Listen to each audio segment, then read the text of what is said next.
Mesdames, Messieurs, bonjour. Je suis Pauline Curien des Hautes Études internationales. Merci beaucoup d'être ici présent. Le succès dépasse nos attentes. Je vois qu'il y a des fauteuils volants qui s'installent tout seuls à l'arrière. Bienvenue. Je vais immédiatement laisser la parole à Monsieur Louis Bélanger, qui est le directeur des Hautes Études internationales, qui va vous dire un petit mot de bienvenue et qui passera la parole à quelqu'un d'autre ensuite. Voilà. Alors, écoutez, simplement pour vous souhaiter la bienvenue à cet événement, je voudrais féliciter les collègues de l'Institut, du groupe sur la paix et la sécurité internationale, du Cercle Europe et de la chaire Jean Monnet, d'avoir rapidement, face à l'évolution de la situation en Ukraine, organisé à pied levé, si rapidement, une magnifique table ronde pour être capable, pour nous aider à mieux comprendre les derniers développements et nous aider à analyser la situation qui évolue extrêmement rapidement, comme vous savez tous, en Ukraine. Je vous remercie d'être là. Je salue évidemment les membres de la communauté des Hautes Études internationales. Pour ceux qui sont de l'extérieur et qui connaissent moins l'Institut, pour ceux et celles en particulier dont c'est la première visite de nos activités, eh bien, j'espère que cet événement-là va vous amener à porter davantage attention à la série d'activités de conférences que nous organisons et aux étudiants qui sont de l'extérieur de l'Institut, peut-être donner l'envie de, évidemment, s'inscrire dans l'un ou l'autre de nos programmes. Alors, sans plus tarder, je cède la parole à l'animatrice de la soirée, ma collègue Julia Grignon de la Faculté de droit. Et je vous souhaite une excellente table ronde.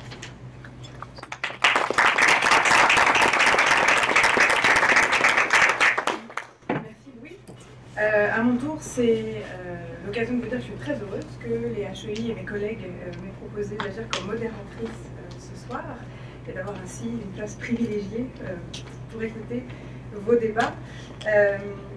Je voudrais dire d'abord que je suis très heureuse de vous voir aussi nombreux et puis de voir effectivement la force de réaction des HEI. C'est le témoignage du vivier d'experts qu'on a ici à l'Université Laval et qui permet de réagir à l'actualité et de livrer une analyse ici pluridisciplinaire des événements. Et puis quant à vous qui êtes présents ici, pour ceux qui sont, et j'en reconnais certains, des étudiants dans nos cours, c'est le témoignage du dynamisme qu'on trouve ici à l'Université Laval sur ces questions-là, et je suis très heureuse d'agir comme modératrice ce soir. Alors à J-4 du référendum en Crimée, la crise politique en Ukraine, l'intervention militaire de la Russie pose des questions. Quelles sont les causes de cette crise géopolitique? Qui sont les acteurs en présence? Et quels sont éventuellement les scénarios possibles de sortie de crise? Ce sont ces questions auxquelles les intervenants de ce soir tenteront d'apporter des réponses. Nous aurons le plaisir d'écouter d'abord Daniel Caron, qui est diplomate en résidence au HEI, ancien ambassadeur du Canada en Ukraine de 2008 à 2011. Monsieur Caron a également été en mission au Mexique, auprès de l'Union européenne et à Boston.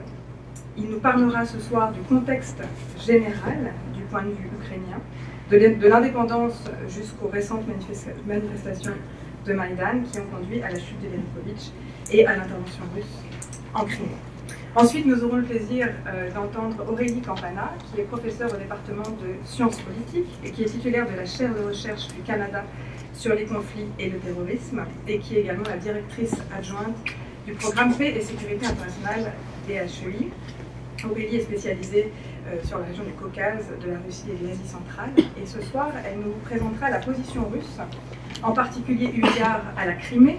Et Aurélie nous livrera son point de vue du séparatisme russe en Crimée et des tensions interethniques qui montent dans la péninsule.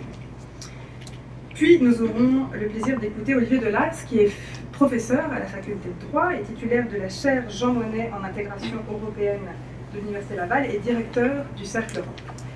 Olivier nous présentera le point de vue de l'Union européenne, cette fois, dans la crise, les relations entre l'Union européenne et l'Ukraine et quel est le rôle que joue ou que peut jouer l'Union européenne dans cette crise. Enfin, nous entendrons Jonathan Paquin, qui est également professeur au département de sciences politiques, qui est directeur du programme Paix et sécurité internationale des HEI et qui est spécialisé dans les relations étrangères des États-Unis.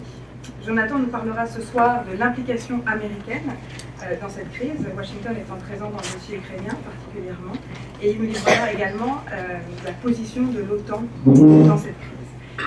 Chacun d'entre eux aura l'occasion de s'exprimer pendant 10 minutes, puis éventuellement de réagir les uns aux autres à ce qu'ils auront dit, et puis la parole sera donnée dans un deuxième temps à la salle. Daniel Caron, vous avez la parole. Bonsoir. Le défi va être de faire ça en 10 minutes. Je vais vous présenter une mise en contexte qui, à mon avis, explique un peu la situation actuelle. L'Ukraine est un pays compliqué, c'est complexe, et ce n'est pas simple. Et en disant ça, je cite nul autre que le président Poutine, qui a dit ces paroles aux chefs d'État qui étaient réunis à Budapest en 2008, lors d'un sommet de l'OTAN, parce qu'on y discutait à ce moment-là la possibilité ou la demande de l'Ukraine de joindre l'OTAN. Et ça, c'était tout juste un mois après la déclaration unilatérale d'indépendance du Kosovo et 4 mois à peine avant que la Russie reconnaisse officiellement l'indépendance de l'Ossétie du Sud et de l'Abkhazie. Le président Poutine avait dit aux chefs d'État, des États membres de l'OTAN, que l'Ukraine n'était pas un vrai pays, que ses frontières actuelles dataient du régime soviétique, qu'elles étaient en quelque sorte un amalgame d'un petit bout de territoire de la Pologne, un petit bout de territoire de la Tchécoslovaquie, un petit bout de territoire de la Roumanie, et bien sûr un grand territoire de la Russie, dans l'est et dans le sud du pays, et la Crimée. Le président Poutine a même dit aux chefs d'État qui étaient là que dans le sud de l'Ukraine, il n'y a que des Russes. Que la Crimée avait été reçue par l'Ukraine avec à peine une décision plus ou moins formelle du Politburo du Parti communiste central et qu'il n'y avait jamais eu de procédure étatique pour transférer ce territoire. Et d'ajouter, en concluant en fait, et je cite toujours le président Poutine, nous avons été très calmes et responsables face à ce problème. Nous avons été raisonnables. Et nous demandons à nos partenaires de faire de même. Il est clair que les événements récents n'ont pas été raisonnables pour le président. Donc, depuis 1991, c'est-à-dire depuis l'indépendance de l'Ukraine, c'est un pays qui cherche à développer ses institutions, à s'affranchir, à prendre sa place sur l'échiquier. Et il y a toujours eu plein de gens, plein de partenaires qui ont voulu aider l'Ukraine à atteindre ses objectifs. Mais comme on dit, qui trop embrasse, mal étreint. Je vais prendre l'exemple des Américains, qui pendant la campagne référendaire de 1991, le président Bush, le père, est venu à Kiev et il est porteur d'un message en pleine campagne référendaire. Il est venu leur dire, écoutez, nous, les Américains, on ne supporte pas les indépendantistes. On croit que ce que vous défendez, c'est un nationalisme suicidaire. Ne votez pas oui au référendum. Quelques mois plus tard, en décembre, 92% des Ukrainiens votaient pour le oui. Alors, l'influence américaine avait été mise en question à ce moment-là, mais ce pourcentage était très faible en Crimée, bien entendu, à 54%. Ça a été un dur coup pour la Russie. Perdre l'Ukraine a été un très dur coup pour la Russie. De facto, le lendemain, l'Ukraine devenait la 3e puissance nucléaire au monde. Le traité START fut négocié rapidement et signé dès 1992. Ce traité international prévoyait que les États non russes seraient dénucléarisés le plus vite possible. Ça a été jusqu'en 1994 où on a pu opérationnaliser ce traité avec la déclaration de Budapest, si je ne me trompe pas, et le président Clinton, qui avait remplacé Bush, était très fier et heureux de signer et de mettre ça en œuvre. Le président Kravchuk était moins motivé, parce que pour lui, perdre les ogives nucléaires en Ukraine signifiait perdre une certaine influence, dans la région et dans le monde. Et le président Yeltsin hésitait beaucoup aussi à signer parce qu'il ne comprenait pas qu'ils doivent transiger d'égal à égal avec l'Ukraine. Ils ne voyaient pas l'Ukraine comme un pays souverain, indépendant. Ils n'avaient jamais négocié de traités internationaux avec eux. Alors, c'était pour eux difficile d'accepter. Mais ça a été fait. En ce faisant, Kiev avait obtenu une reconnaissance des signataires qu'ils respecteraient l'intégrité territoriale, l'indépendance de l'Ukraine. On peut voir que même la signature d'un président a certaines limites. Donc, arrive 2004, 10 ans plus tard, une année très importante pour la Russie et pour l'influence de la Russie dans la région. Premièrement, en janvier 2004, c'est Saakashvili qui prend pouvoir en Géorgie. Il était vu par le nouveau triumvirat, c'est Lavrov qui venait d'être nommé ministre des Affaires étrangères. Medvedev était le président du bureau de l'administration du président, il était chef du bureau de l'administration du président, et le nouveau président Poutine.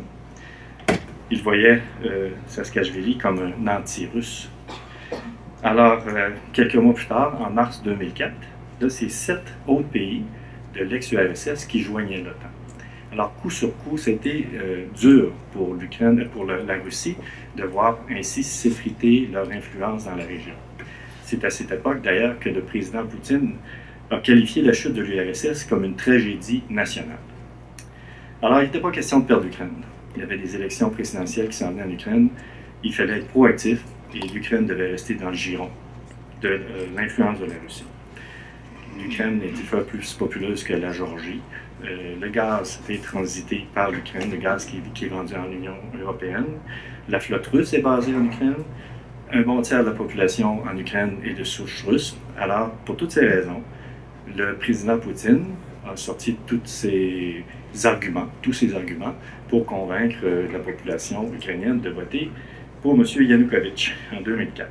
Il s'est impliqué directement. Il a voyagé 7 fois durant la campagne électorale en Ukraine. Il a prêté ses conseillers en communication, il a financé, il a tout fait. Même que le candidat opposant, M. Yushchenko, a été empoisonné. On n'a jamais su qui avait ordonné l'empoisonnement, mais on sait que la dioxine, était d'origine russe. Donc, le 22 novembre, le lendemain du deuxième tour, c'est-à-dire, le président Yanukovych, tout le monde attendait les résultats, mais le président Poutine a cru bon de féliciter immédiatement le président Yanukovych de sa victoire. Les résultats sont sortis quelques jours plus tard, confirmaient la victoire de Yanukovych, mais la révolution orange était débutée, révolution dans les rues et aussi avec un support international. Après plusieurs semaines de manifestations pacifiques, il y a eu un troisième tour, ce qui est tout à fait illégal, c'est pas prévu dans la Constitution, et M. Yushchenko a été élu. Donc, M. Poutine, le président Poutine, a perdu son candidat Yanukovych à 2 reprises, en 2004 puis en 2014. En 2014, il y a bien une entente qui a été signée entre le président Yanukovych et les chefs de l'opposition le 21 février dernier. Il me semble que ça fait une éternité, mais ça fait pas si longtemps que ça. Et cette entente prévoyait 3 choses, qu'il y ait des élections présidentielles en 2014 au lieu de 2015, qu'il y ait une nouvelle coalition au Parlement ukrainien et que la Constitution de 2004 soit rétablie, parce que celle de 1996, qui avait été rétablie par Yanukovych, lui donnait tous les pouvoirs. Alors, 2004, la Constitution séparait mieux les pouvoirs entre le Parlement et le président. Durant les négociations, le président Yanukovych a téléphoné au président Poutine, et ça nous a été rapporté par le ministre des Affaires étrangères de la Pologne, Sikorski, et il a demandé l'autorisation de signer l'entente. Il est revenu, il a signé l'entente. Donc, le président Poutine était derrière cette entente. Le lendemain, le président Yanukovych quittait. Depuis quelques jours, on ne sait pas trop pourquoi, les antiquités et les œuvres d'art de sa résidence sortaient aussi. Alors, je crois que, de toute évidence, c'était un coup monté, c'était prévu que cette entente-là ne se réaliserait pas. Donc, qu'est-ce qui est arrivé? Je crois qu'il était assez clair pour Lavrov, Medvedev et Poutine qu'ils avaient cette fois-ci vraiment perdu l'Ukraine et qu'il fallait à tout prix déstabiliser le pays.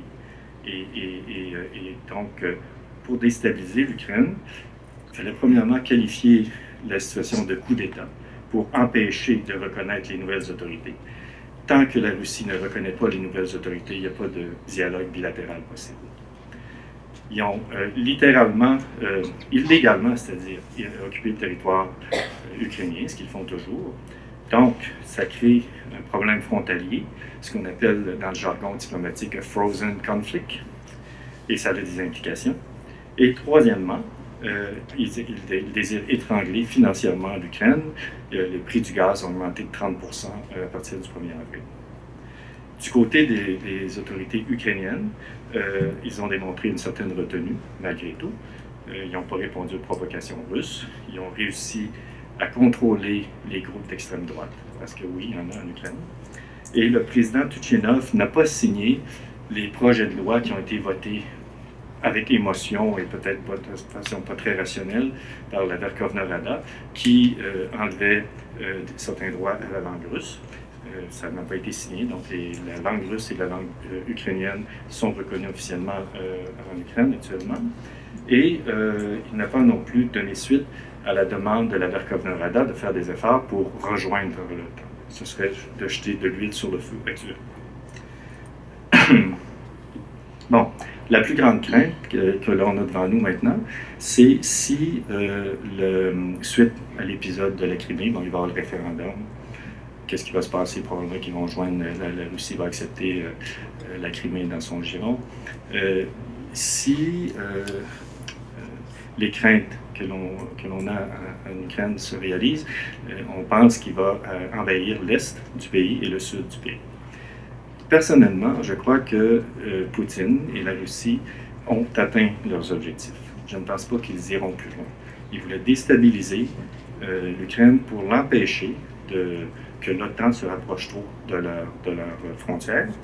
Et avec le frozen conflict, avec la situation actuelle, qui peut perdurer plusieurs années, on n'est pas prêt de voir l'OTAN, voir l'Ukraine devenir membre de l'OTAN. Donc, grosso modo, je pense que ce qui explique la situation actuelle revient à ce que M. Poutine a déclaré en 2008 au sommet de l'OTAN, dire « Restez tranquille, puis on va rester tranquille ». C'est un peu le message qu'il avait laissé, et ça n'a pas été très tranquille récemment. Il va falloir, je pense, aider à court terme à légitimer les autorités en place. M. Yatsenyuk, le Premier ministre, rencontre le président Obama aujourd'hui. Il y a des élections présidentielles qui vont se tenir le 25 mai. Il faut qu'elles se tiennent selon les règles de l'art et qu'elles soient reconnues par la communauté internationale. Il faut que le Parlement se calme un petit peu. Des votes trop émotifs, ça nuit plus que d'autres choses. Que le dialogue politique reprenne avec l'Union européenne. Non pas l'intégration économique, mais un dialogue politique pour les ententes politiques. Apporter l'aide financière requise. C'est un peu paradoxal parce que tous les milliards que l'on va prêter à l'Ukraine vont se diriger immédiatement vers la Russie parce que c'est les dettes qu'ils ont envers la Russie. Et parlant de gaz, la géopolitique du gaz va demeurer. La Russie détient de grandes réserves et fournit gaz et à l'Ukraine et à l'Europe. Mais il y a des moyens à moyen terme, parce qu'il y a beaucoup de gaz de schiste, d'énormes réserves de gaz de schiste en Ukraine qui restent à exploiter. Il y a moyen d'aider à l'exploitation de ces ressources. Et puis à plus long terme, et ça peut prendre du temps, mais un jour ou l'autre, l'Ukraine et la Russie vont devoir reprendre le dialogue. C'est des partenaires, ils sont condamnés à être partenaires. Comme nous on dit des États-Unis, ce sont nos meilleurs amis, qu'on le veuille ou non, mais eux sont voisins et sont condamnés à discuter. Je vous remercie beaucoup.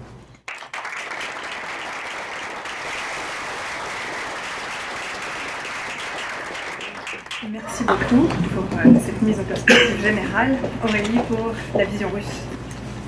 Merci, merci Julia, merci à tous de votre présence. Donc juste peut-être une petite précision pour commencer. Comme Julia l'a mentionné tout à l'heure dans sa présentation, je suis effectivement spécialiste du Caucase, mais mes premières recherches ont porté sur la Crimée et plus précisément sur le mouvement tatar de Crimée, dont je vais parler quelque peu, bien que ma présentation va véritablement se concentrer sur l'avenir potentiel, enfin questionner l'avenir potentiel de cette région, cette province autonome, pardon, cette république autonome que vous situez donc au sud de l'Ukraine, hein, c'est cette péninsule que vous voyez sur la carte qui se jette directement dans la mer Noire. Et à travers cette grande question à laquelle je n'ai pas forcément de réponse toute faite, j'aimerais en fait aborder 3 points et vous offrir quelques pistes de réflexion pour répondre à 3 questions qui permettraient peut-être d'éclaircir un petit peu la situation. La première question a trait au statut de cette république autonome, qui est un statut tout à fait à part au sein de l'Ukraine. La deuxième question porte sur l'intervention militaire russe en Crimée. Était-elle préméditée ou non? Et j'essaierai, en analysant très rapidement, en brossant à très grand trait la proposition russe, de vous fournir encore quelques éléments de réponse. Et enfin, de poser la question de l'avenir de cette péninsule. Comme Julia l'a mentionné, il y a un séparatisme russe de Crimée très fort, mais il y a également un potentiel de tension interethnique dont on parle très peu dans la presse aujourd'hui et qui pourrait venir contrecarrer à long terme les plans de Vladimir Poutine dans cette région. Alors, première question, première sous-question que j'aimerais aborder, le statut de la péninsule. Donc l'Ukraine est un État défini comme étant un État centralisé, mais qui a cette république autonome de Crimée située au sud de cet État. Alors comment comprendre ce statut tout à fait spécial accordé à la Crimée? La première chose qu'il faut mentionner, il faut retourner un petit peu loin dans l'histoire, il faut revenir en 1944, durant la Seconde Guerre mondiale. À cette époque, la Crimée était effectivement non pas rattachée à la République socialiste soviétique d'Ukraine, mais à la RSFFR, la République socialiste fédérative soviétique de Russie. Et elle avait le statut de République socialiste soviétique autonome. Alors, les étudiants qui suivent mon cours sur la Russie parviendront tout de suite à restituer les choses, les autres auront un petit peu plus de mal. Donc elle était assez basse dans la hiérarchie politico-administrative, mais elle avait quand même un statut d'autonomie toute relative. Et surtout, elle était peuplée déjà à majorité de Russes. Mais, chose qu'il faut préciser, les Russes qui se présentent aujourd'hui comme le peuple indigène de Crimée ne le sont pas véritablement. C'est un récit historique qui a été construit à compter du début du XXe siècle. Les Russes ont commencé à arriver dans la péninsule après l'annexion de la péninsule par l'Empire des Tsars en 1783. À cette époque, les Tatars de Crimée, qui se définissent eux-mêmes comme le peuple indigène de cette péninsule, comptaient pour environ 86% des habitants de la péninsule, les 14% restants étant composés de Grecs, de Bulgares, de Kurdes, d'autres petites nationalités. Les Russes ont commencé à investir véritablement la péninsule, tant et si bien qu'en 1920, les Tatars représentent à peu près 25% de la population. Ils en ont déporté beaucoup. D'autres ont fui en Turquie, puisqu'ils considéraient que l'attachement au territoire au XIXe siècle n'était pas la chose la plus primordiale. Ce qui devait prévaloir, c'est la religion. Les Tatars sont un peuple turcophone et musulman. En 1944, le 18 mai, Staline décide de déporter entièrement le groupe ethnique tatar de Crimée. Il le disperse sur le territoire de l'Union soviétique. La grande majorité d'entre eux se retrouvent en Ouzbékistan. Et en 1946, la Crimée perd son statut de République socialiste soviétique autonome et devient une simple région administrative rattachée à la Russie, ou à ce qui va devenir la Russie. En 1954, dans un geste de grande générosité, Khrouchtchev, le leader soviétique de l'époque, décide d'offrir, entre guillemets, la Crimée à l'Ukraine. Donc de rattacher cette région administrative à la République socialiste soviétique d'Ukraine pour commémorer le 300e anniversaire du rapprochement entre le peuple ukrainien et le peuple russe. À l'époque, bien entendu, ce rattachement de la région administrative de Crimée à l'Ukraine n'a absolument aucune incidence, puisqu'on est dans le contexte de l'Union soviétique. Elle commence véritablement à prendre tout son sens à partir de début 1991, donc quand l'Union soviétique commence à se déliter, que Kiev et le reste de l'Ukraine sont saisis d'une agitation nationaliste. Les autorités de Crimée, qui sont donc à majorité russes ethniques, pas seulement russophones, mais également russes ethniques, commencent à se poser leur question de ce rattachement de la Crimée à l'Ukraine en 1954 et affirment haut et fort qu'il est complètement illégitime et illégal et qu'il faut que la Crimée revienne dans le giron de ce qui va devenir la Russie. Les choses ne se font pas. L'Ukraine réaffirme mollement, mais réaffirme sa volonté de conserver la Crimée en son sein. L'Ukraine finalement déclare son indépendance, vote une constitution à la fin de l'année 1991. Et à ce moment-là, les autorités qui sont très communiste. Hein. Lors du référendum sur le maintien de l'Union soviétique en 1991, la Crimée est la région de l'ex-Union soviétique qui a voté à plus de 70% pour le maintien de l'Union soviétique et non pas pour sa disparition. On n'a pas obtenu un score semblable dans d'autres régions de l'ex-Union soviétique. Donc ces autorités russes de Crimée, encore qui se définissent elles-mêmes comme étant très communistes, vont décider de rentrer en guerre, entre guillemets, mais en guerre tout à fait pacifiste, mais en confrontation avec Kiev. Et c'est de cette confrontation, dans les années 91 jusqu'en 1994, que va se dessiner le statut de la péninsule, qui va conserver au final son statut de république autonome, puisqu'en 1991, les autorités russes de Crimée votent le retour de cette autonomie, réadoptent unilatéralement ce statut de république socialiste soviétique autonome et veulent le conserver quand l'Ukraine devient indépendante.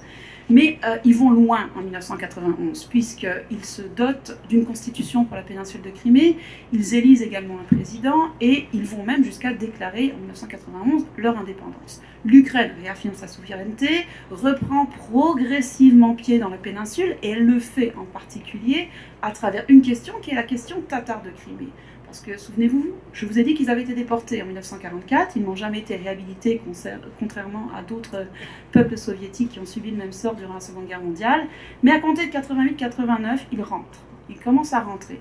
On estime qu'il y aurait entre 400 000 et 500 000 Tatars de Crimée dispersés sur le territoire de l'Union soviétique en 1990. Pourquoi cette estimation? Tout simplement parce que les Tatars de Crimée sont ce qu'on appelle un peuple puni et qu'ils ont été rayés de tous les recensements. Donc il est impossible de savoir exactement combien il y en a. Ils avaient disparu de la carte des nationalités soviétiques tout simplement après avoir été déportés et non réhabilités. Entre 1988 et 1992-93, il en rentre en Crimée environ 250 000.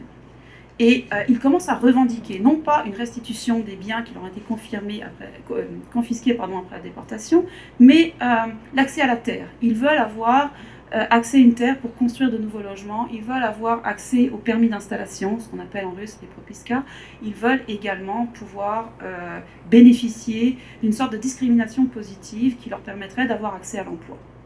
Et des tensions interethniques commencent à secouer la péninsule, et c'est à travers cette question-là que l'Ukraine va réinvestir progressivement l'espace politique en Crimée, jusqu'à parvenir à négocier un statut d'autonomie qui sera tout relative avec les autorités russes de Crimée, puisqu'en 1998 est adoptée une nouvelle constitution en Crimée, alors qui stipule que la Crimée reste une république autonome au sein de l'Ukraine, mais qui assujettit quand même toute décision prise par le gouvernement de Crimée à Kiev, à savoir que le Premier ministre nommé, premièrement, le poste de président de Crimée est supprimé dès 1994. Deuxièmement, le Premier ministre de Crimée, qui est nommé par la Rada de Crimée, doit être confirmé par le président de l'Ukraine, et toutes les décisions qui sont prises par la Rada de Crimée peuvent être auscultées par la Rada d'Ukraine, qui peut juger nécessaire d'intervenir si les députés de la Rada d'Ukraine estiment que ces décisions ne sont pas constitutionnelles. Donc on se retrouve finalement avec une péninsule qui a un statut tout à fait à part en Ukraine, mais qui depuis 1998 est plus ou moins contrôlée par Kiev. Ce qui ne veut pas dire que les velléités séparatistes des Russes de Crimée ont disparu, loin s'en faut. Et là j'en viens à ma deuxième question, qui est: l'intervention russe militaire en Crimée était-elle préméditée? Je n'ai pas de réponse toute faite à ces questions. J'ai envie de vous dire oui et non. Oui, parce qu'elle fait partie d'une stratégie d'ensemble mise en place, comme l'a mentionné tout à l'heure Daniel Caron, par la Russie dans ce qu'on appelle son étranger proche, donc la Russie qui tente depuis quelques années de reprendre pied dans ces États qui constituent aujourd'hui son voisinage. Mais il y a quand même une attention particulière qui a été donnée à la Crimée, puisque de très nombreux oligarques russes ont des intérêts en Crimée, même s'il n'y a pas véritablement d'industrie porteuse en Crimée.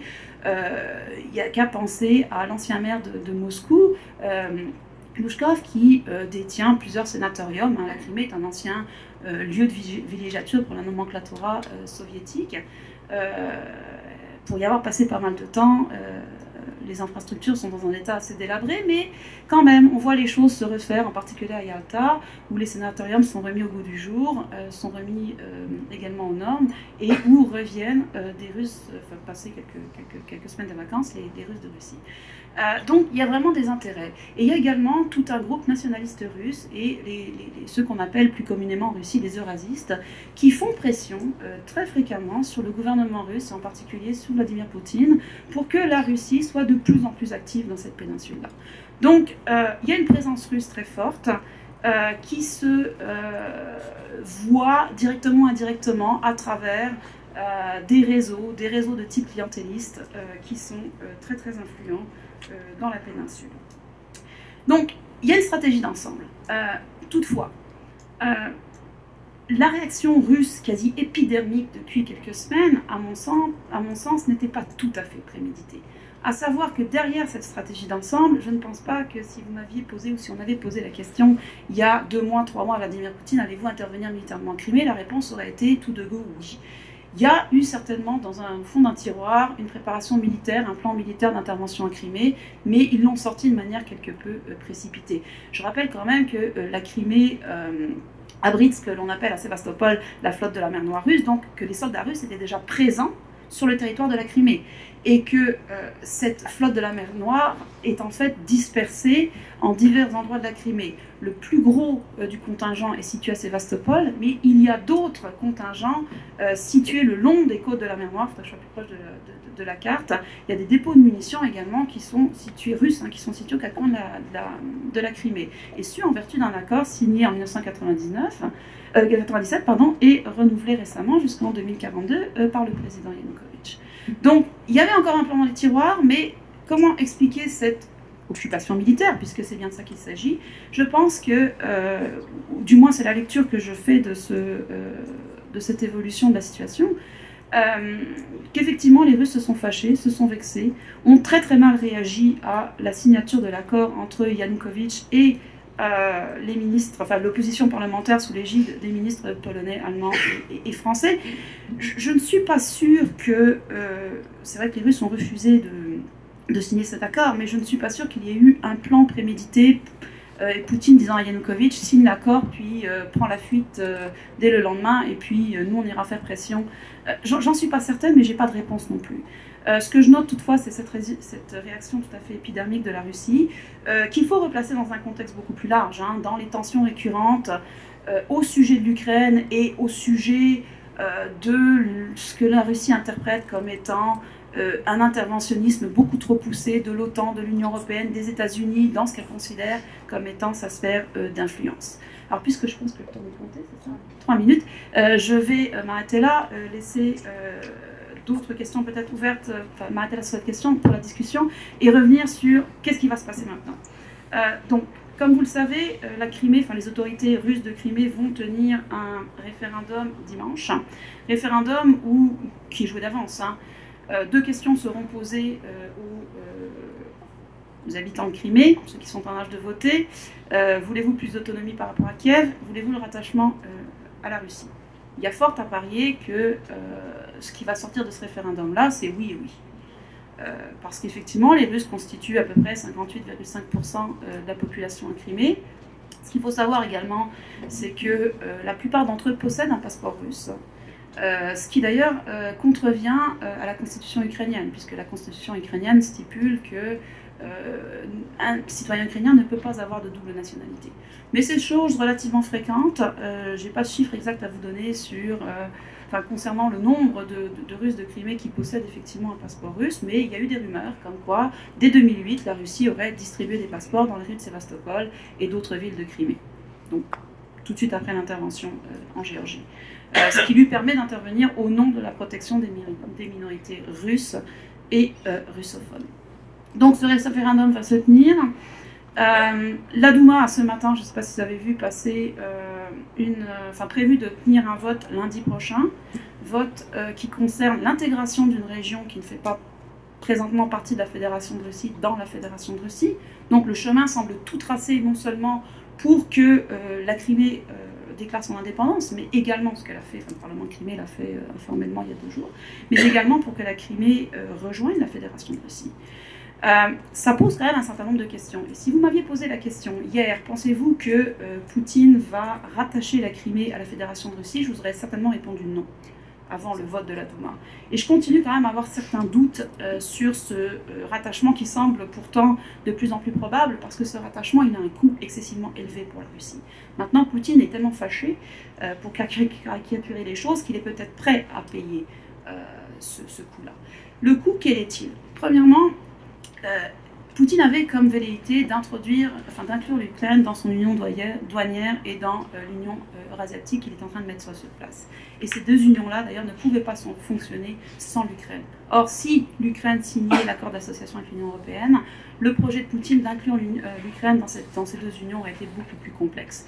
Pourquoi? Parce que dans la vision mise de l'avant par les dirigeants russes, ces projets d'intégration sont conçus comme étant exclusifs. À savoir que pour Poutine, pour Medvedev, pour Lavrov, vous ne pouvez pas à la fois signer un accord d'association avec l'Union européenne et rejoindre l'Union douanière ou l'Union eurasiatique voulue et portée par la Russie. Or, occuper militairement la Crimée, la rattacher à la Russie veut dire s'éloigner momentanément de Kiev. Également laisser le terrain libre à la montée du nationalisme ukrainien peut-être beaucoup plus dur que ce qu'il est actuellement. Deuxième point que je voudrais soulever, ça pose un certain nombre de problèmes parce que rattacher un territoire à la Russie va lui coûter très cher. Or, l'économie de la Russie aujourd'hui ne va pas bien. Deuxièmement, et ça c'est sur le plus long terme, il y a un potentiel de tension interethnique qui commence à apparaître dans la péninsule, à savoir que des milices pro-russes s'en prennent à des villages tatars de Crimée qui certes ont été construits illégalement parce que ces fameux tatars qui sont rentrés au début des années 90 n'ont pas eu des permis pour le faire. Il y a des tensions qui sont récurrentes, qui sont latentes, mais qui n'ont jamais donné lieu à des violences de type interethnique entre les Russes et les Tatars. Or, il y a tout à parier que sur le long terme, les autorités tatares de Crimée, puisqu'ils ont constitué une espèce de gouvernement parallèle qui a toujours promu le dialogue et qui continue aujourd'hui à promouvoir le dialogue, même si les Tatars ne participeront pas au référendum de dimanche prochain, perdent petit à petit de leur audience dans la population tatare de Crimée et que la violence commence à monter en Crimée. Or, la Russie n'a pas besoin de l'ouverture d'un second front, étant donné qu'elle est déjà empêtrée au Caucase du Nord. Merci beaucoup.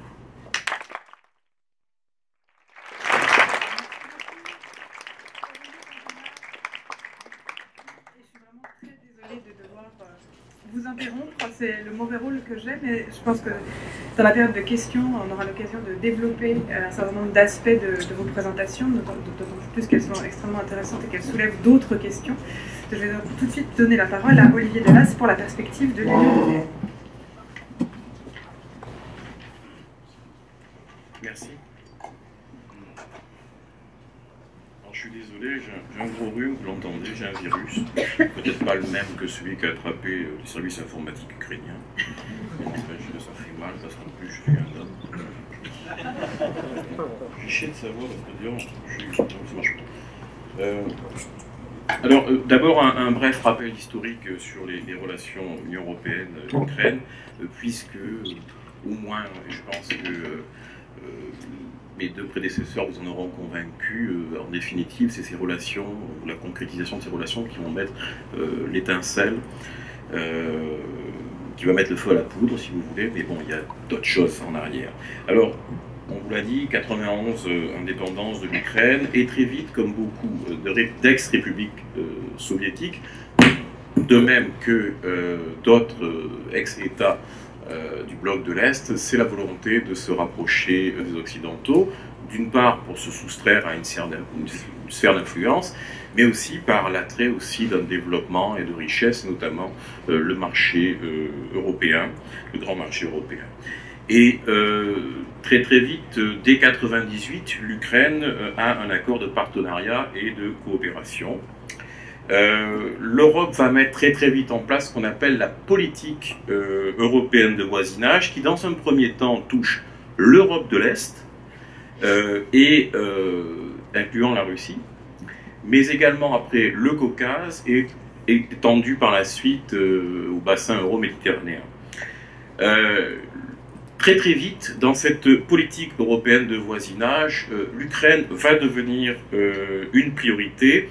Et dès 2005, l'adhésion de l'Ukraine à l'Union européenne est évoquée par Loutchenko. En 2008, le commissaire chargé des dossiers d'élargissement au sein de l'Union européenne dit que l'Union européenne devrait un peu plus fermement soutenir ces plans d'adhésion de l'Ukraine, et Yanukovych, en 2011, va réitérer cette volonté d'adhésion en parlant de devenir un fier membre de l'Union européenne. L'Union européenne va développer avec ses ex-républiques soviétiques, plus précisément l'Arménie, l'Azerbaïdjan, la Géorgie, la Moldavie, l'Ukraine et la Biélorussie, ce que l'on a appelé le partenariat oriental. On va y revenir, vous avez tous entendu parler de l'échec de Vilnius, ou même pour l'Ukraine, et le but c'est d'avoir un rapprochement politique, économique, voire culturel. Donc on prépare, après sur une base d'État à l'Union européenne, des accords, des rapprochements. Et c'est là-dessus que l'on va se lancer dans des négociations avec l'Ukraine, et des négociations qui vont durer de 2007 à 2011 pour aboutir à un nouvel accord entre l'Union européenne et l'Ukraine, ce que l'on appelle l'ALEAC, l'accord de libre-échange approfondi et complet, qui a deux volets. Un volet économique, mais extrêmement large. C'est pas que du libre-échange, c'est pas l'ALENA, c'est plus un peu ce qu'on a fait, toute proportion gardée, bien sûr, on n'est pas aussi avancé que ça, avec le Canada. On parle de compétitivité, on parle également de normes européennes à respecter pour accéder au marché, donc ça va très loin dans le volet intégratif, et un volet politique dont vous entendez plus fermement parler ces derniers jours, développement social, politique, etc. Donc là, il y a deux volets, l'économique et le politique, qui sont en présence. Et il n'est pas paraphé cet accord en 2012, un peu comme nous l'avons fait avec l'Union européenne. Il n'est pas signé fermement, mais il est paraphé. Mais en décembre 2012, face aux problèmes rencontrés par Yanukovych, enfin, bon, vous savez que l'ancien Premier ministre Tymoshenko est arrêté, condamné, un autre membre de son gouvernement l'a été, on parle de justice sélective, de problèmes. Il y a une déclaration du Conseil des Affaires étrangères que je pourrais vous montrer, où, sur les conclusions sur l'Ukraine, où on explique à l'Ukraine que, ma foi, il va falloir qu'elle fasse de sérieuses avancées si l'on veut pouvoir signer cet accord. Et je passe sur tout ce qui s'est passé, mais le 21 novembre, vous savez que Yushchenko va décider de suspendre, Yanukovych, pardon, excusez-moi, Yanukovych va décider de suspendre les procédures pour aboutir à une signature, et je pense que l'Union européenne a d'une certaine manière assez été surprise, parce qu'elle n'a pas l'habitude de se faire dire non, sauf c'est arrivé jadis, on essaie au fameux sommet de Vilnius sur le partenariat oriental, une sortie, si vous voulez, qui va être vouée à l'échec, et Yanukovych va se tourner vers la Russie et les 15 milliards qui vont lui être promis, apportés, promis, pas apportés, une partie seulement, ça aurait été, je parle de 2,5 milliards qui auraient été donnés réellement, pour l'instant 3, qui dit mieux, et une réduction de 30% sur le prix du gaz pour l'Ukraine. Vous savez que la suite de Vilnius, c'est dans les rues que ça va se passer à compter du 29 novembre. Vous connaissez la suite, je ne vais pas m'appesantir sur le rôle des Européens ou de Mme Ashton dans cette crise dans les rues, et je vais plutôt partir de ce qui s'est passé après la chute de Yanukovych, du nouveau gouvernement, et l'arrivée présumée de forces russes en Crimée, puisque je vous rappelle que pour le président Poutine, il n'y a pas de forces russes. Et tu vois d'ailleurs, Jonathan, c'est là où on se rend compte que c'est important le droit international pour Poutine. Parce que s'il avoue qu'il y a des forces russes, c'est une agression. Donc ça ne marche pas. Donc il prend bien soin de dire qu'il n'y a pas de forces russes. Selon les statistiques, il y en a 30 000, ça fait 30 000 paramilitaires volontaires qui sont capables de prendre une base militaire. On est bien formés dans les milices de Crimée. Et l'action de l'Union européenne, si vous voulez, dans cette crise, il faut bien comprendre qu'elle se joint à d'autres organisations européennes. Il y a le Conseil de l'Europe, il y a l'OSCE, bête noire de M. Poutine d'ailleurs. Il y a également certains de ces États, comme le Royaume-Uni, qui sont garants de l'intégrité territoriale de l'Ukraine à la suite du mémorandum de Budapest dont vous ont parlé mes collègues. Et avec les États-Unis et la Russie d'ailleurs. Et il y a aussi d'énormes enjeux économiques, notamment pour un très gros joueur qu'est l'Allemagne. Investissement, gaz, on y reviendra. Donc l'action va être double. Une action d'aide à l'Ukraine et une action de sanction par rapport à la Russie, je dirais plutôt de pression.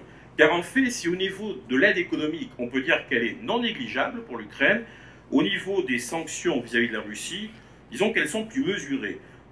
Dites l'aide, combien me reste-t-il? Une aide économique 5 minutes. L'aide économique, l'Ukraine est dans le trou pour 35 milliards, grosso modo. On ne va pas chipoter sur les millions. Et la Commission est arrivée avec une proposition de 11 milliards pour pouvoir sortir. Alors ça, bien sûr, elle va en chercher partout, à la Banque de reconstruction, à la BERD, elle va faire un prêt au nom de l'Union européenne.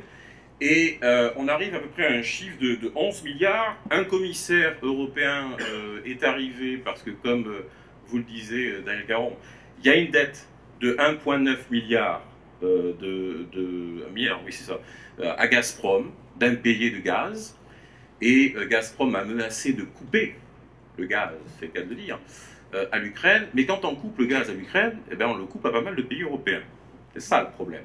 Donc, l'Union européenne étudie aussi un moyen pour, je dirais, éponger un peu cette ardoise, de manière à ce que le gaz circule toujours dans les tuyaux. Et, mis à part ça, qu'est-ce que vous avez d'autre? Vous avez l'Union qui est prête, là, à signer au moins le volet politique de l'accord, et on annonce d'ici le 25 mai, la date des élections prévues. Et là, c'est une succession de cascades, puisque le 11 mars, ok, la Commission fait une sortie en disant qu'elle va unilatéralement abolir les droits de douane. Donc elle anticipe même le volet économique. Ça prendra du temps, parce que si ça se fait, si le Parlement européen donne son accord, il faut attendre à peu près la fin de l'été pour se mettre en place.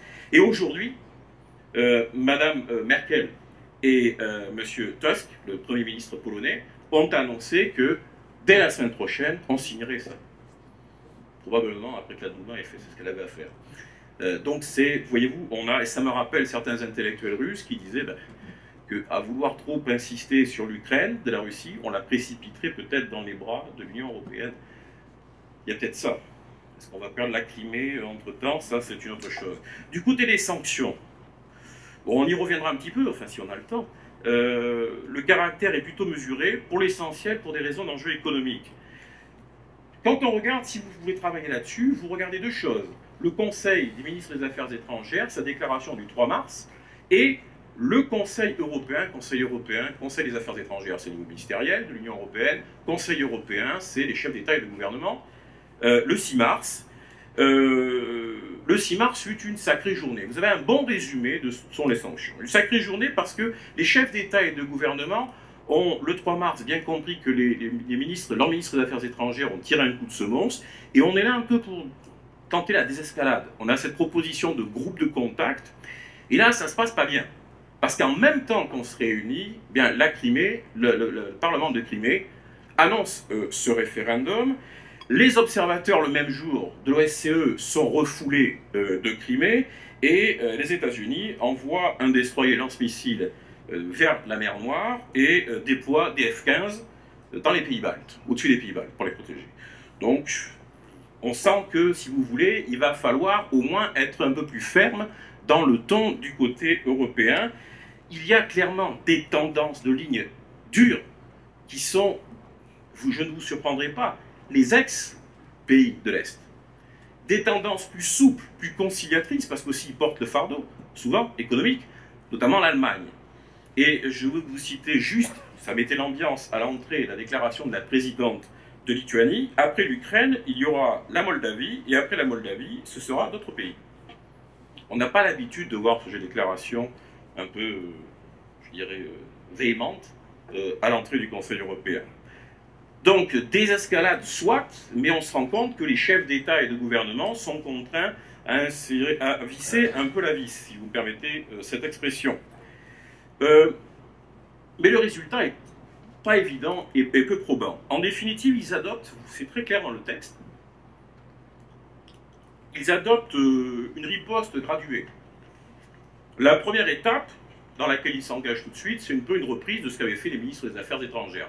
On a le gelé les avoirs de l'ancien président et de 17 autres personnalités, suspension des pourparlers avec la Russie en matière d'accord sur les visas, et on se félicite qu'on n'ira pas faire le G8 à Sochi. On prévient que s'il n'y a pas plus de progrès dans les négociations, il va y avoir une deuxième vague, à savoir l'annulation du sommet de l'Union européenne avec la Russie, éventuellement des interdictions de pénétrer sur le territoire et le gel d'avoirs supplémentaires. Je précise que dans la même entrevue, Mme Merkel et M. Tusk ont affirmé qu'on était rendu à cette deuxième étape et qu'on allait probablement prendre des mesures pour interdire à certaines personnes d'entrer sur le territoire européen, politique, homme d'affaires, qui sait. On verra bien les résultats. Et on nous explique que si la Russie persiste, dans ce qui est qualifié de déstabilisation de la situation en Ukraine, est-ce qu'accepter un rattachement, c'est déstabiliser la situation en Ukraine? Je vous laisse juger. Je cite, « Il y aura des conséquences d'une portée considérable pour les relations entre l'Union européenne et ses États membres d'une part, et la Fédération de Russie de l'autre, et ce, dans un grand nombre de domaines économiques. » Et là, je vous avouerai que si vous pensez que vous allez vous faire du droit, je vais vous faire un peu d'économie. Parce que c'est vrai que, et ça a été souligné par le ministre des Affaires étrangères belge, par le ministre polonais, il y a un manque de politique étrangère européenne, même un manque de politique de défense européenne. Mais d'une certaine manière, l'Europe est en train de développer une arme qui peut lui coûter cher, mais qui est la guerre économique. Il y a un gros problème, si vous voulez, le coût est énorme à vouloir brandir cette menace. Les deux parties perdront. Et en l'espèce, les pertes seront beaucoup plus lourdes pour la Russie. On sait pertinemment que vous avez une dépendance énergétique en matière du gaz. Mais il y a quand même, un autre, il y a Brotherhood, mais il y a l'autre, comment il s'appelle, Nord Stream, qui a été construit. Mais au-delà, est-ce qu'on peut penser qu'on pourrait soit déclarer un embargo sur les importations d'énergie, ou soit que Poutine ferme les vannes du gaz? Écoutez, si vous regardez les chiffres du ministère de l'énergie des États-Unis, ils vous diront qu'à peu près 57% des exportations de gaz vont à l'Europe de l'Ouest, 19% à la Turquie et 24% à l'Europe de l'Est. Et 84% du pétrole vient à l'Europe. Si vous fermez ça, ça fait un sérieux trou. Et d'ailleurs, j'ai trouvé une étude ce matin qui a été faite par l'Institut de recherche Oxford Economics, où on nous dit que, eh bien, ma foi, si les exportations européennes vers la Russie comptent, donc les exportations vers la Russie, donc ce que représente le marché européen, c'est 1% du PIB des 28 États. En revanche, les exportations de Moscou vers l'Union européenne représentent 15% de son PIB. Et selon les calculs qui ont été faits par l'Institut, une hausse du prix de l'énergie, une hausse du prix de l'énergie serait à peu près de 15% du prix du gaz en Europe, de 10% du prix du pétrole, ce qui reviendrait à peu près un recul du PIB de 1,5%. Pour l'Europe, dans sa situation actuelle, avec le bois mort qu'elle perd, c'est énorme à supporter. Mais écoutez les chiffres de l'autre côté. Si du côté russe, il y a un embargo uniquement de 80% sur les ventes d'énergie, cela fait reculer son PIB de 10% en 2015 et ça provoque une perte du rouble, une chute du rouble. Quand il y a eu le développement, je pense que j'ai fini, quand il y a eu l'intervention donc de soldats russes, mais de ces milices bien formées, je vous rappelle que la première chose qu'a fait la bourse de Moscou, c'est... Alors je sais que certains s'amusent à vous dire qu'on est au retour... on a l'impression d'être au retour de la guerre froide, de voir M. Poutine, comme ont été certains leaders du temps de l'Union soviétique. Je ne suis pas certain, parce que aujourd'hui, la Russie est fourbie à l'économie de marché. Et il y a d'énormes investissements russes à l'extérieur et étrangers en Russie. Et c'est peut-être là où on voit que, pour la première fois, ce que Jacques Delors a appelé le géant économique et le nain politique, ben, vu qu'à mon avis, que la guerre entre l'Occident et la Russie, je l'espère, n'est pas une avenue, peut-être que le géant économique va peut-être avoir son mot à dire. Je finirai là-dessus. Les représentants républicains ont une idée, c'est de demander à M. Obama de libéraliser les gaz de schiste, en disant on pourrait les aider. Vous ferez le calcul vous-même, le prix du gaz est nettement plus élevé en Asie. Je ne sais pas, une fois qu'on aura libéralisé, c'est leur première idée, ça sera d'aller importer ça en Europe, ou au contraire de l'importer en Asie. Mais voilà, je vous remercie, puis je répondrai à vos questions.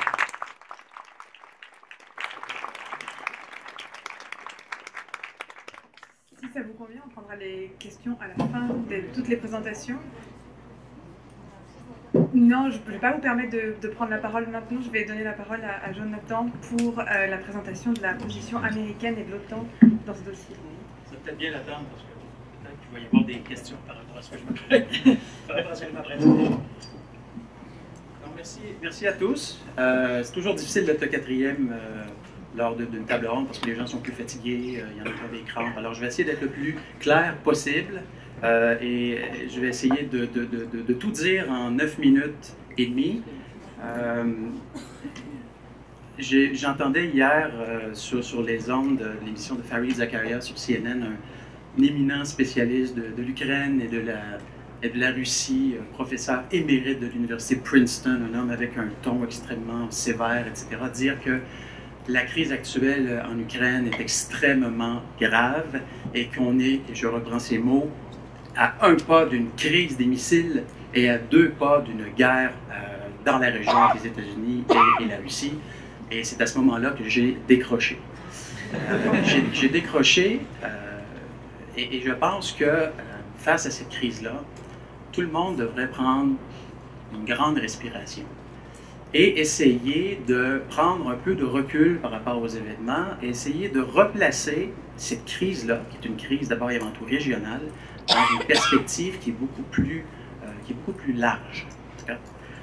La première chose qu'on doit dire, c'est que depuis 20 ans, les Américains et les Européens de l'Ouest ont connu énormément de succès en Europe avec l'élargissement de l'OTAN. Okay? En 1990, lorsque l'Union soviétique a implosé, l'entente plus ou moins claire que les Occidentaux avaient avec les Russes, c'était que l'élargissement de l'OTAN allait se limiter à l'intégration de la République démocratique allemande. Depuis, je n'ai pas besoin de vous faire le compte de tous les nouveaux joueurs, la Tchécoslovaquie, ou plutôt la République tchèque, la Hongrie, les États baltes, etc., se sont joints à cet accord. Et donc aujourd'hui, on peut penser que les États-Unis ont beaucoup plus d'influence en Europe qu'il y a 25 ans. Lorsqu'on regarde, en fait, la frontière ouest de l'influence russe en Europe, ce qu'on constate, c'est qu'au cours des 25 dernières années, cette frontière-là est passée par Berlin d'abord, ensuite Kiev, et on est rendu à la Crimée maintenant. Okay? La crise ukrainienne, même si beaucoup de gens en Occident s'affolent, force est de constater que c'est une victoire d'un point de vue occidental dans la mesure où il y a eu un coup d'État, illégal certes, mais il y a eu un coup d'État qui a pour effet d'accroître officiellement l'influence des Occidentaux dans un pays qui n'est pas membre de l'OTAN, j'ai nommé l'Ukraine. La seule mauvaise nouvelle depuis 1990, d'un point de vue occidental, la seule mauvaise nouvelle, pour certains c'est peut-être une bonne nouvelle, c'est que l'Ukraine et la Géorgie n'ont pas pu intégrer l'OTAN. Ils ne font pas partie de cet élargissement. Le rideau est tombé. La dernière phase d'élargissement de l'OTAN est probablement en fait complétée. Et la Géorgie et l'Ukraine se retrouvent, selon certains, du mauvais côté du rideau. On n'a pas parlé d'un rideau de fer, ce serait une très mauvaise analogie, le contexte est fort différent. Donc, ça va relativement bien d'un point de vue occidental. Deuxième élément, d'un point de vue purement sécuritaire et occidental, d'un point de vue américain, d'un point de vue transatlantique, j'ai envie de vous dire d'un point de vue réaliste défensif aussi, pour ceux qui s'intéressent aux théories des relations internationales, l'invasion russe de Crimée ne remet pas directement en cause la sécurité des États-Unis d'Amérique, du Canada ou de l'Europe. Ça n'a pas d'incidence directe sur le complexe transatlantique qui a été développé en 1990 et 2007, à peu près. L'article 5 du traité de Washington, donc de l'OTAN, n'a jamais été invoqué. Il n'y a aucune responsabilité pour les Occidentaux de défendre les Ukrainiens, de défendre le gouvernement à Kiev, parce que l'OTAN, encore une fois, ne fait pas partie, l'Ukraine, encore une fois, ne fait pas partie de l'OTAN. Ce qui est difficile pour plusieurs à l'heure actuelle, à Washington, surtout au sein du Parti républicain, mais aussi du côté des États baltes et du côté des membres de l'OTAN, sa portion Est, c'est de constater que l'administration Obama n'a pas l'intérêt et n'a pas non plus, il faut bien le dire, les moyens d'intervenir pour empêcher que les Russes prennent effectivement la Crimée. Les Américains ne risqueront jamais un conflit direct avec la Russie pour la Crimée. La Crimée, elle est déjà perdue, c'est mon avis. Elle est perdue. Il faut vivre avec cet état de fait. Aurélie Campana mentionnait tout à l'heure que Vladimir Poutine est déterminé. Il y a déjà plusieurs coups qui ont été engendrés. Je suis tout à fait d'accord. Il y a la question du dilemme des coûts irrécupérables, ce qu'on appelle en anglais le sunk cost, c'est-à-dire que Poutine a été mis au banc du G8, ou à peu près. Il y a des sanctions économiques qui ont été adoptées par le président Obama à la suite d'un décret présidentiel qui a été signé la semaine dernière. Poutine a très, très mauvaise presse. Est-ce qu'à partir d'aujourd'hui, il va s'asseoir avec Obama ou Kerry avec Lavrov pour revenir sur sa décision et rentrer au bercail? Non. Il y a déjà suffisamment de coûts qui ont été, j'ai envie de dire, payés d'une certaine façon par la Russie pour que les Russes changent d'avis. Donc, encore une fois, les frontières transatlantiques sont bien définies. Tout le monde se porte bien au sein de cette alliance transatlantique. Tout le monde se porte bien, en fait, peut-être pas. Formellement, oui. Il n'y a pas de menace directe, mais c'est vrai qu'il y a plusieurs États est-européens, et Olivier Delas le mentionnait tout à l'heure, je crois qu'Aurélie Campana aussi, il y a des États en Europe de l'Est qui trouvent que les Américains sont plutôt mous et qu'on devrait répondre avec beaucoup plus de vigueur, adopter des sanctions économiques beaucoup plus fermes face à la Russie. Et plusieurs en Europe de l'Est et au sein des Pays-Bas se disent « OK, si l'administration Obama ne rencontre pas les engagements de Bill Clinton en 1994 lors du mémorandum de Budapest, qu'est-ce qui risquerait de se produire si Vladimir Poutine décidait, par exemple, au cours des prochaines années, d'intervenir en Lituanie pour protéger le demi-million de populations russophones qui vivent dans ce pays, à titre d'exemple. Okay? Alors, les Lituaniens ne se sentent pas nécessairement tout à fait à l'aise avec la situation actuelle et on sent une forme d'insécurité de leur côté, ce qui m'amène à vous parler de la crédibilité de l'administration Obama. Là, si vous regardez les nouvelles aux États-Unis, si vous lisez les quotidiens américains, c'est sur toutes les lèvres, l'administration Obama serait faible. Faible et n'aurait pas de crédibilité. Et ça serait, selon certains, la raison pour laquelle Vladimir Poutine aurait choisi d'intervenir en Crimée, parce qu'Obama ne tient pas ses engagements et ne veut pas faire la guerre. C'est le président de la paix. Il a mis fin à la guerre en Afghanistan, il a mis fin à la guerre en Irak, il ne veut pas de nouvelle guerre. L'intervention en Libye nous le montre bien. Ça a été en fait le spectacle de Nicolas Sarkozy en Libye en 2011, bien qu'évidemment l'armée américaine ait participé activement à l'opération. Donc, est-ce que Barack Obama est faible? On ne peut pas vous dire si Poutine est intervenu parce qu'il pense qu'Obama est faible, mais est-il faible, Obama? Bon, on va faire une petite étude comparative, essayant de chercher dans l'histoire récente des États-Unis d'Amérique un président vote en guerre, agressif, qui n'aurait pas peur de faire la guerre pour défendre les intérêts des États-Unis. Si on cherche un peu, on se rend compte que, il y en a un tout près dans l'histoire, George W. Bush. George Bush est intervenu en Afghanistan, il est intervenu en Irak, et s'il avait écouté Dick Cheney, il y aurait peut-être eu des frappes sur Téhéran. Okay? Bon.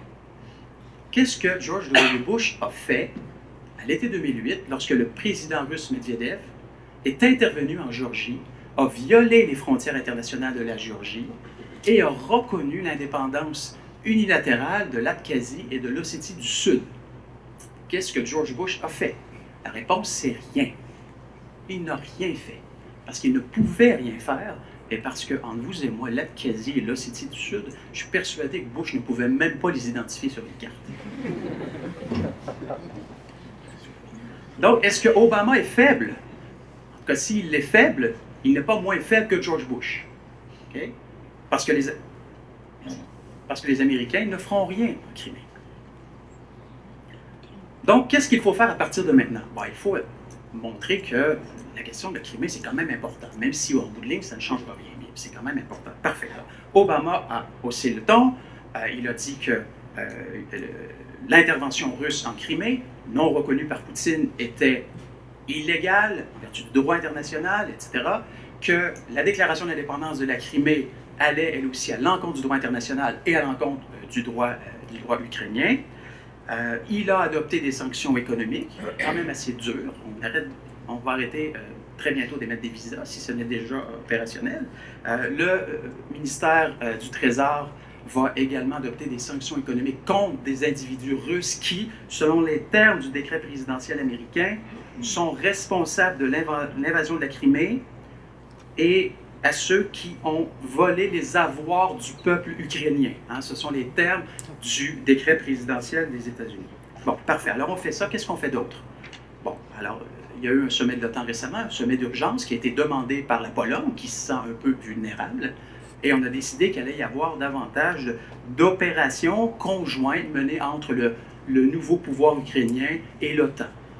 Il est question aussi de manœuvres des membres de l'OTAN aux frontières de l'Ukraine, pour montrer qu'on n'est pas content, un peu à l'image de ce que Vladimir Poutine a fait dans les dernières semaines avec ses 100 000 ou 150 000 troupes qui, bien qu'en Russie, cherchaient à montrer qu'ils étaient prêts à toute éventualité. Quoi d'autre? Qu'est-ce qui peut être fait à part ça? Bon.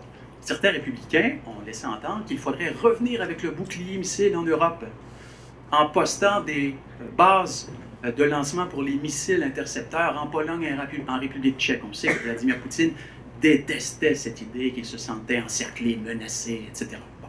Est-ce que c'est une bonne idée? Probablement pas. Ça n'aurait pour effet que d'envenimer la situation, sans compter le fait que c'est extrêmement cher que ce projet antimissile, ce bouclier antimissile. Donc, idéalement, selon moi, pour l'administration Obama, ça prendrait une crise ailleurs, ou un tremblement de terre majeur. J'en souhaite à personne. Pour que les nouvelles, pour que les chaînes de nouvelles continuent, tout à coup s'intéressent à autre chose, et pour qu'enfin Lavrov et Kerry puissent, de manière plus détendue, essayer de trouver un terrain d'entente qui, en bout de ligne, va se solder par la perte de l'Ukraine, la perte de la Crimée, et l'Ukraine ne la verra normalement pas. Dernier point, je ne pourrais pas le faire en 9 minutes 30 secondes, je suis désolé. Il y a un autre point important, c'est la politique étrangère américaine face au mouvement sécessionniste. Qu'est-ce que les Américains disent depuis toujours par rapport aux déclarations d'indépendance unilatérale? Ils sont farouchement contre. Ils ont œuvré tout au long de la guerre froide pour créer un régime international anti-sécessionniste. Donc, toute volonté séparatiste ou toute politique irrédentiste, comme celle que l'on observe de la part des Criméens russophones en Crimée à l'heure actuelle, est condamnée et est effectivement condamnable. Pourquoi? Parce que c'est la recette idéale pour un conflit ethnique. Et ça, je ne le souhaite évidemment à personne. Et comme Aurélie Campana, je partage ses inquiétudes quant à la possibilité, bien que je ne sois pas un expert de cette région, je crains qu'il y ait éventuellement des conflits ethniques dans la péninsule et possiblement dans la partie est de l'Ukraine, ce qui pourrait être extrêmement déstabilisant et extrêmement triste d'un point de vue humanitaire. Je m'arrête ici. J'imagine que vous aurez des questions. Et ça me fera plaisir d'échanger avec mes collègues. Merci beaucoup.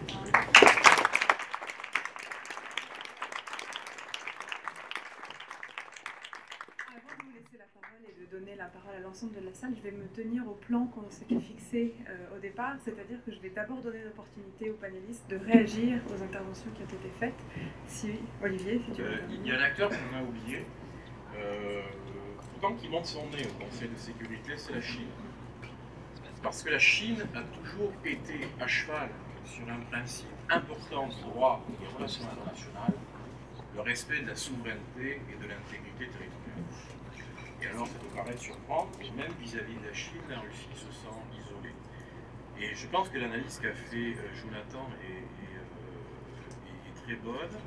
Et d'ailleurs, le Premier ministre ukrainien, d'une certaine manière, oui, le Premier ministre ukrainien l'avait d'une certaine manière anticipé. Parce que quand je vous parlais de ce qu'on appelle autrefois les sommets dans la réunion des chefs d'État et de gouvernement, alors bien sûr, il a été reçu. Certains journaux ont parlé d'adoubement par les chefs d'État et de gouvernement européens du Premier ministre, mais il n'a pas mâché ses mots face à la responsabilité.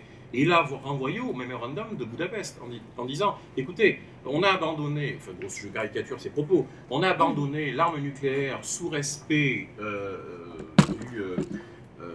d'une garantie de notre intégrité. Eh bien, si jamais vous ne vous assurez pas à ce qu'elle soit respectée, que direz-vous? Ok, qu'allez-vous pouvoir dire dans vos négociations à l'Iran ou à la Corée quand vous voulez absolument qu'elles abandonnent un programme nucléaire en leur promettant monts et merveilles, alors que vous l'avez déjà fait, et puis que quand vous vous trouvez... Alors, il y a des coûts. De même que, à la limite, effectivement, on pourrait dire, Poutine va y gagner la Crimée, ou la Russie, puis d'une certaine manière, on sent que la table est mise pour que l'Ukraine se rapproche de manière vraiment importante de l'Union européenne. Mais c'est les schismes qui sont produits à l'intérieur de tous ces blocs. Okay, ce sont les failles de ces pays de l'Est qui ont toujours dit, souvenez-vous, tu parlais tout à l'heure de W, quand les divisions qu'il y a eu au sein de l'Europe, les anciens pays de l'Est disaient, écoutez, nous, on connaît, on a été arrachés au giron soviétique, et vous, les Européens, vous êtes gentils, on peut faire du business avec vous, mais en question de défense, on préfère se rapprocher de l'OTAN. Et là, effectivement, là, il y a un problème. Parce que là, il sonne le gros loup, il le sonne un peu de fort peut-être, hein, parce qu'il y a d'autres préoccupations internationales pour tous ces États.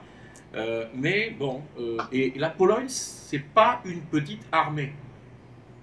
Notamment dans ses forces blindées, etc. C'est quand même une armée importante. Y compris au niveau de l'Union européenne. Les conséquences risquent d'être importantes. L'Allemagne, qui mène le tempo depuis quelque temps à cause de la crise de l'euro, hein, qui explique que, bon, ma foi, c'est bien beau, je renvoie aux déclarations de Mme Merkel au Collège de l'Europe sur la méthode d'intégration, c'est bien beau, mais maintenant, on voit qu'il y a des États. Il faut peut-être laisser ça à des gens un peu responsables, comme l'Allemagne en question économique. Puis là, on voit que, ma foi, elle fait privilégier les intérêts économiques, parce que les conséquences sont importantes, et les autres autour regardent ça, et notamment les pays auxquels on demande pas mal d'efforts. Donc effectivement, je pense que sur les grands ensembles, moi je suis d'accord avec ton analyse, ça ne va pas...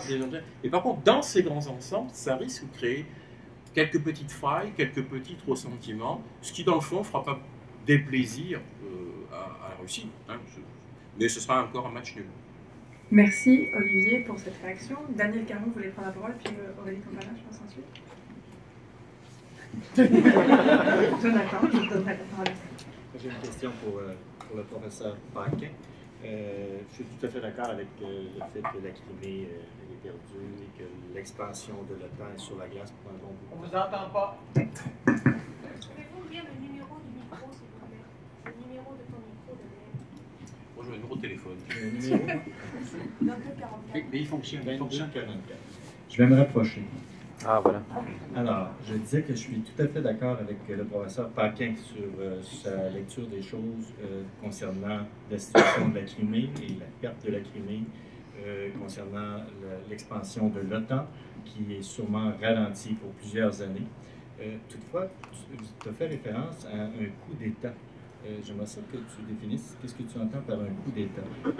À ma connaissance ou de la lecture que j'ai faite des événements qui ont eu lieu à Kiev, je ne qualifierais pas ça d'un coup d'État. C'est un président qui a pris la fuite.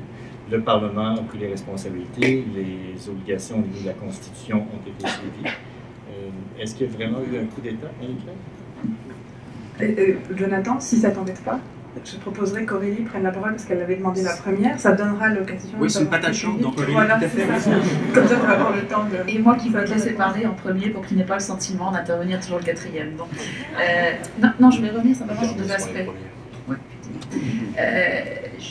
j'abonde tout à fait dans le sens de mes collègues. La Crimée est définitivement perdue pour l'Ukraine, même si le référendum qui se tiendra en Crimée dimanche est illégal au regard de la Constitution ukrainienne, puisque l'article 72 de la Constitution ukrainienne stipule que, oui, la Crimée peut tenir des référendums locaux, mais elle ne peut en aucun cas tenir un référendum qui va avoir un impact sur l'intégrité territoriale du pays, simplement en Crimée. Un tel référendum ne peut avoir lieu qu'à la grandeur du pays, et il faut que, pour qu'il y ait référendum il y ait, que 3 millions de personnes inscrites sur les listes électorales signent une pétition pour convoquer ce référendum. Donc, au regard de la Constitution ukrainienne, ce référendum est tout à fait illégal. Maintenant, la réaction de l'Ukraine est plutôt mesurée, puisque le président et le Premier ministre en poste ont demandé aux soldats qui sont toujours dans les casernes, soldats ukrainiens, qui sont toujours dans les casernes de Crimée, de ne pas riposter aux provocations de ces soldats non identifiés. Alors oui, non identifiés parce qu'ils ne portent pas les couleurs de la Russie, mais leur véhicule, oui. Bon, Poutine a oublié un petit détail. C'est des rebuts de l'armée? Non, ce n'est pas des rebuts de l'armée, ce sont même des forces d'élite qui sont présentes en Crimée. Ils ont été identifiés par les habitants sur place. J'ai pu discuter avec certaines personnes, tatars, pour ne pas les mentionner, qui, avec les véhicules, sont tout à fait capables de savoir exactement de qui il s'agit. Du coup, j'ai tout à fait perdu l'idée d'essayer d'exposer. Merci, Olivier. Ça va revenir, donc deuxième point. Peut-être, en attendant que ça te revienne, on peut donner la parole à Jonathan. Non, mais j'avais un deuxième point. Deuxième point. Jonathan évoquait la possibilité, ou l'espoir que survienne un tremblement de terre ou un conflit ailleurs pour tout en nuançant les choses. Mais je pense qu'en fait, effectivement, l'OTAN, les États-Unis, l'Union européenne n'interviendront pas pour récupérer la Crimée, l'enjeu n'est pas là. Par contre, dans d'autres crises internationales, la crise syrienne, la crise iranienne, les tensions vont redoubler. Et juste une petite anecdote, la Russie et l'Iran ont signé ce matin un accord pour conclure la vente de 2 centrales nucléaires à l'Iran. Donc, je pense que la surenchère diplomatique à laquelle on a assisté au sujet de l'Ukraine, elle pourrait se transporter sur d'autres crises internationales qui concentraient déjà, qui cristallisaient déjà les tensions entre le bloc de l'Est et le bloc de l'Ouest. Et je n'aime pas employer ces expressions-là parce que ça fait un peu le relent de guerre froide et on n'est vraiment pas dans ce contexte. Si je peux me permettre, Obama pourrait faire difficilement moins bien qu'à l'été dernier, de toute façon, dans le cas syrien. Donc, c'est déjà la catastrophe. Alors, je ne vois pas comment les choses pourraient seulement empirer. Aurélie, sauf si tu as retrouvé ton premier pas retrouvé mon idée. Alors, Jonathan, pour une définition du coup d'État. Coup d'État. Est-ce qu'il y a eu un coup d'État à Kiev à la fin février? Alors là, on tombe dans la conceptualisation. Qu'est-ce qu'un coup d'État? Est-ce que constitutionnellement les choses ont suivi leur cours?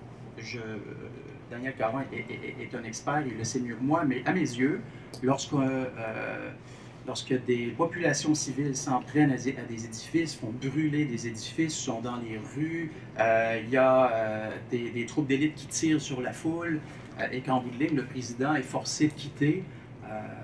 Enfin, moi, lorsque j'ai vu ce qui se passait en février-mars 2011 en Égypte, j'ai conclu un coup d'État, et je trouvais que c'était un coup d'État légitime. Et je suis plutôt heureux de constater que Yanukovych n'est plus à la tête de Kiev, mais c'est bien personnel, je considère que c'est légitime, mais à mes yeux, il s'agit bel et bien d'un coup d'État. Ça me semble tout aussi illégal que l'invasion de la Crimée. Ce qui m'amène à parler de la propagande des deux côtés. Notamment, il y a énormément de propagande, et je suis certain que je ne vous apprendrai pas que la propagande n'est pas uniquement du côté russe. Il y en a beaucoup aussi de notre côté. Encore une fois, je ne cherche pas à excuser le président Yanukovych ou la décision de Poutine d'intervenir en Crimée. Il me semble qu'il faut rester quand même assez lucide lorsqu'on étudie une crise comme celle-là. Si je peux me permettre, j'aimerais, et peut-être que Daniel Caron pourra intervenir plus tard pour me dire Paquin était dans les patates, ce n'est pas un coup d'État, mais il y a un acteur qui me semble extrêmement important, c'est Angela Merkel. C'est probablement la seule leader en Europe qui parle couramment russe. C'était une ancienne citoyenne de la République démocratique allemande. Il semble y avoir des atomes crochus entre elle et Poutine. Alors dans ce cas-ci, il me semble que le pont, le bridge, comme on dit en anglais, ben, c'est du côté de Merkel qu'on peut le trouver. Et il faut absolument qu'elle s'active un peu plus, parce que j'ai l'impression qu'elle est relativement passive. Elle n'aurait parlé à Poutine qu'à 3 ou 4 reprises depuis le début de cette crise. Il me semble qu'elle pourrait faire beaucoup plus. Enfin, j'aimerais parler du Frozen Conflict. J'ai trouvé que l'analyse de Daniel Caron par rapport à la Crimée, qui est devenue un Frozen Conflict, c'est-à-dire un désaccord majeur et permanent entre la Russie et l'Ukraine quant au statut politique de la Crimée, c'est vrai que d'un point de vue russe, c'est assez habile et les membres de l'OTAN ne veulent pas de Frozen Conflict. Et tant aussi longtemps qu'il y aura ce Frozen Conflict, l'Ukraine ne pourra pas intégrer l'OTAN. Cela dit, et là je spécule et ça vaut ce que ça vaut, mais supposons que le gouvernement de Kiev acceptait le départ de la Crimée et ainsi mettrait fin à un Frozen Conflict et décidait de se tourner du côté de l'OTAN en disant, écoutez, là, ça a chauffé beaucoup l'année dernière ou il y a 3 ans, nous aimerions beaucoup joindre les rangs de l'OTAN. Vous avez vu nos amis du côté russe qui nous ont fait, on leur a donné là, la Crimée, mais maintenant, passons aux choses sérieuses. Donc, à court terme, Poutine semble avoir bien joué, mais ça pourrait se retourner contre lui. Merci beaucoup, Jonathan. Est-ce que c'est pour... Oui, j'ai toujours mon idée. Okay, parce qu'après, j'aimerais pouvoir donner la parole à ça avant de le faire. Ça va me permettre de rebondir sur ce que vient de dire Jonathan. Je mentionnerai juste que je ne suis pas d'accord avec sa définition du coup d'État, mais on débattra entre nous par la suite. Je disais donc que ce référendum qui va avoir lieu en Crimée dimanche est illégal au regard de la constitution ukrainienne, mais je fais le pari que l'Ukraine est prête à laisser partir la Crimée pour plusieurs raisons. Premièrement, militairement, l'Ukraine n'a pas les moyens d'intervenir contre la Russie, n'a pas suffisamment d'influence aujourd'hui en Crimée pour essayer de restaurer l'intégrité territoriale de l'Ukraine. Et ensuite, en pensant peut-être à moyen et à court terme et à long terme, la perte de la Crimée pourrait s'avérer un gain dans d'autres domaines, comme vient de le mentionner Jonathan, et je suis assez d'accord avec son analyse. Merci. Alors, avec votre permission, j'aimerais maintenant passer la parole à la salle, parce que l'intérêt aussi d'événements comme ça, c'est